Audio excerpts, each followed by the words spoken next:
when football's over, your identity's got to change again. I joined the Army. Okay, is that how I joined the Army? Was that immediately? Actually, I had joined the reserves. So I ended up being a transfer student. I started at Old Dominion. I joined the Army because I had a younger brother and he was just back home struggling. Things weren't good for him because he was still in the street. And I just realized I got to make a selfless decision.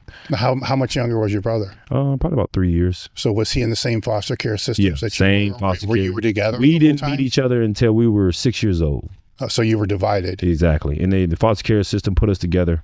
We didn't meet each other until we were about 6 years old. And it was something about the kid. We was at the playground and they wanted us to play together first. And then they said, hey, we just want to let you know that's your half brother. You guys have the same mom. So we want to reunite you guys. You guys going to a new home. How old were you then? 6. 6. Yeah. How do you process that as a 6-year-old? You don't. Because I mean, that's young as fuck. I just don't know. I can remember. You just go eat some fucking candy and go.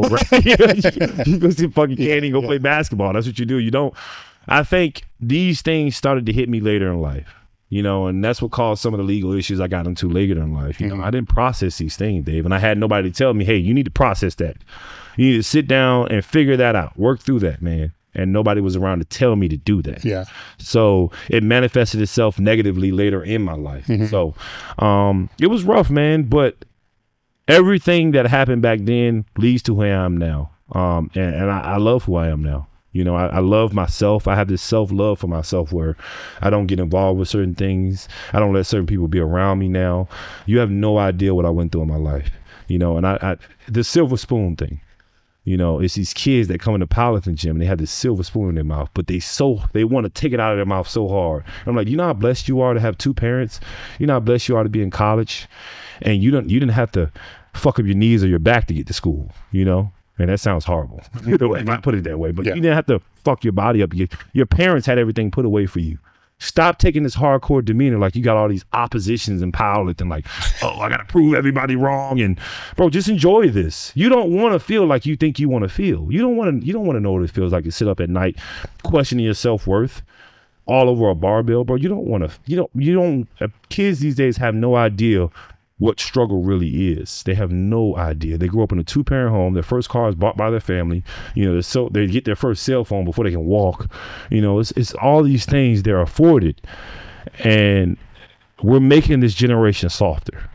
Because of the things I went through, it made me a very hard-working individual. I don't mind getting up at 6 a.m. going to work. I don't mind 12-hour work days. I'm still going to the gym. I don't care if I got to work a couple extra hours to get that bill paid. Hey, babe, if you don't feel good, take the day off. I'll figure it out. But kids these days, they don't have that ingrained in them because everything has been, given to them. And I think the 90s babies are the last ones who knows what that truly feels like to not have everything. We did not have everything. I saw the internet come into play. MySpace was like the first social media, and I think me being born in 92, I was that last generation that said, man, I'm so glad we could all go to the park and not have any cell phones.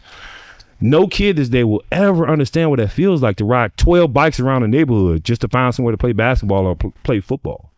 And I think that's what's messing up powerlifting. It goes into powerlifting. You guys play sports. You guys worked blue collar jobs. You guys had to do certain things outside of the gym just so you could get to the gym and have a comfortable life. And nobody has to go through that more. Everybody's worried about the aesthetic of things. They want the video edits to look good and they want all the newest SBD stuff. And I'm totally fine going to the gym in a Walmart. I pulled my first 700-pound deadlift in a Gold's Gym Walmart belt. I did my first 3 or 4 powerlifting meets in a Cardillo bodybuilding belt. I didn't care about none of that stuff, man. I had Chucks. These kids got squat shoes and all these great brands. My first 2K total was in Chuck Taylors. I still have them. And as a matter of fact, at that meet, then they have staples in the bottom of Chuck Taylors. The staples were in my heels. On the squat, I can still feel it to this day. And I'm like, man, you need these squat shoes. I had knee wraps, but my knee sleeves were Walmart knee sleeves. I didn't get Enzers for a long time. And I love Enzer. Don't get me wrong, but they obsess over these small things and they think that's the answer. No, the reason why you're fucking weak is you. That's why you're weak. Your mind's weak. You've never been through anything. You've never seen any type of turmoil in your life. You've never been in a situation where you got to make it happen. Nobody else is coming to save you. And I think that's what separates powerlifters now. Some of these powerlifters you see that are at the top, they have these battles and they have these struggles they had to overcome. And they probably won't ever talk about it.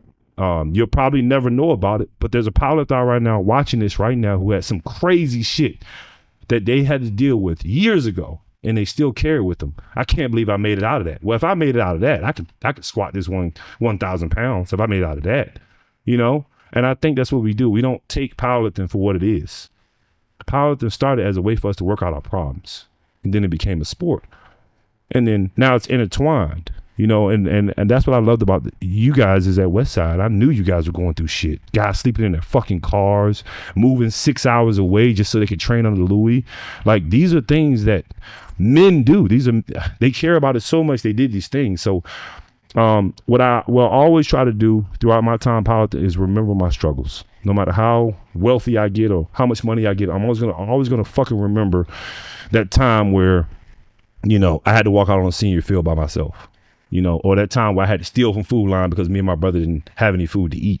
I'm always going to remember those days because those are the things that I think about before I walk up to that lift. And that's why I don't have to worry about the skill, because I train the skill in the gym. I train the skill all week.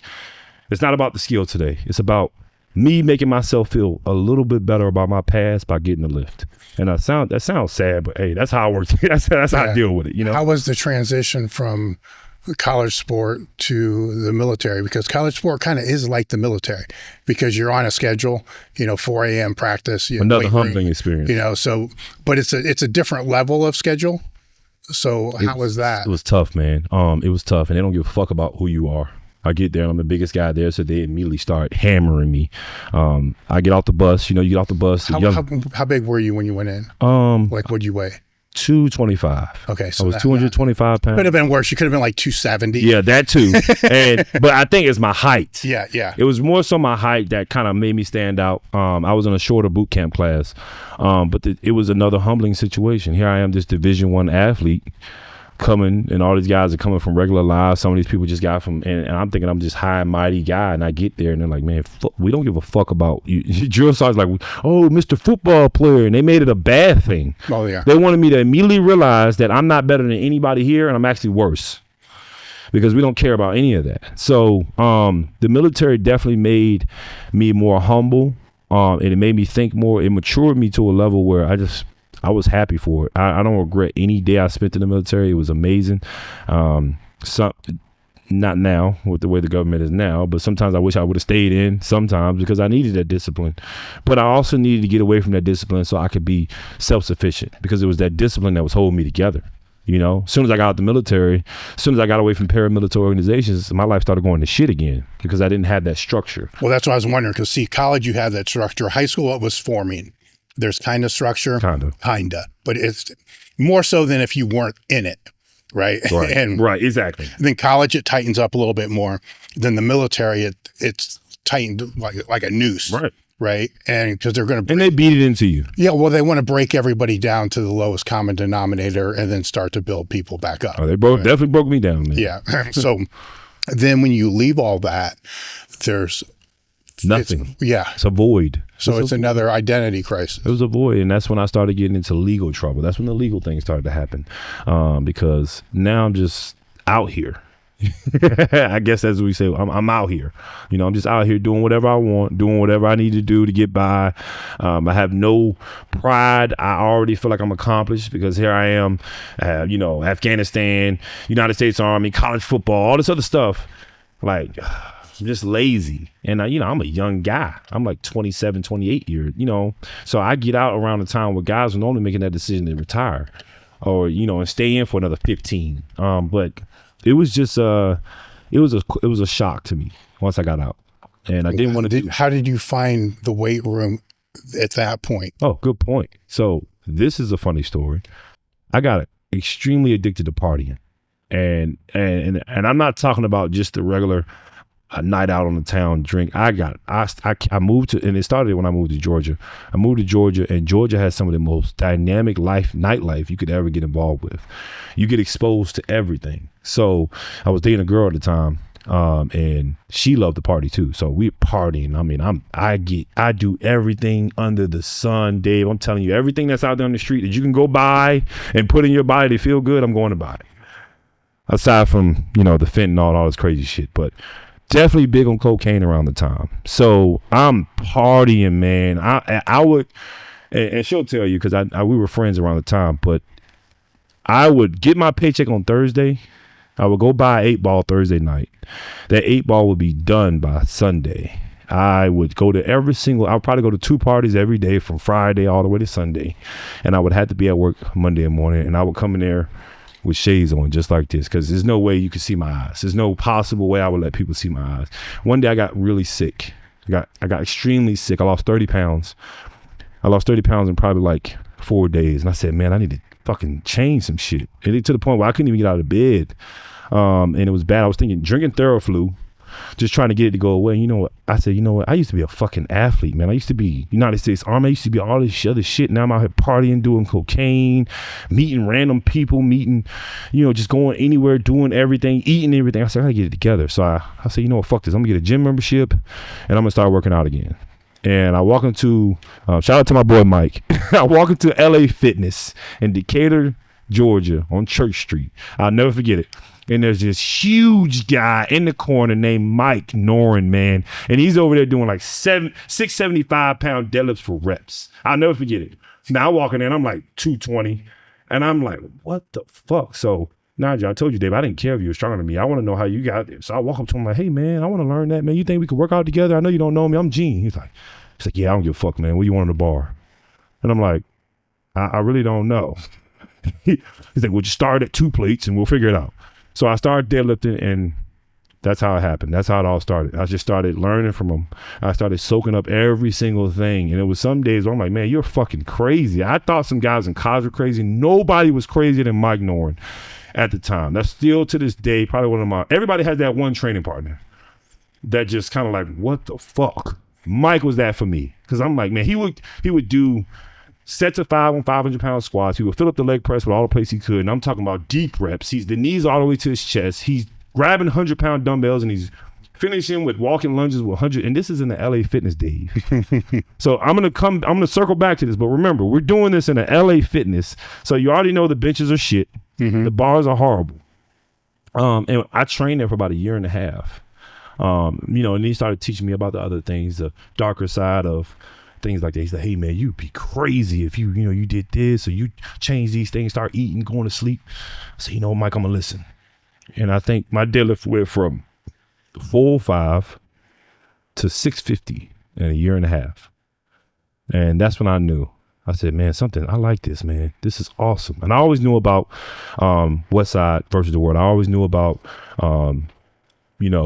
Chuck V. Everybody knew about Chuck V back then. So I always knew about it, but I never thought I would be capable enough to do some of the lifts that powerlifting actually you had to do in powerlifting. But Mike was teaching me these things. I'm learning how to do all type of stuff, 200-pound dumbbells, all this crazy stuff I'm seeing him do. And that's what changed me. I stopped doing drugs because I had to be at the gym with Mike. I started going to work because I needed more money for food. Mm-hmm. I just started changing things outside because I started falling in love with this one thing. And it wasn't powerlifting, bro. It was just being at LA Fitness with Mike. It was training. Yeah. And I think that's what set me up for success in the sport, because I don't care if I never compete again, but if you tell me I can't go to the gym anymore, I'm going to fucking lose it. I'm going to lose it, man. I don't care if I never do another meet again, cool. But if you tell me I can't go to the gym and train anymore, that's going to devastate me, because that's what I fell in love with first. And these kids aren't doing that.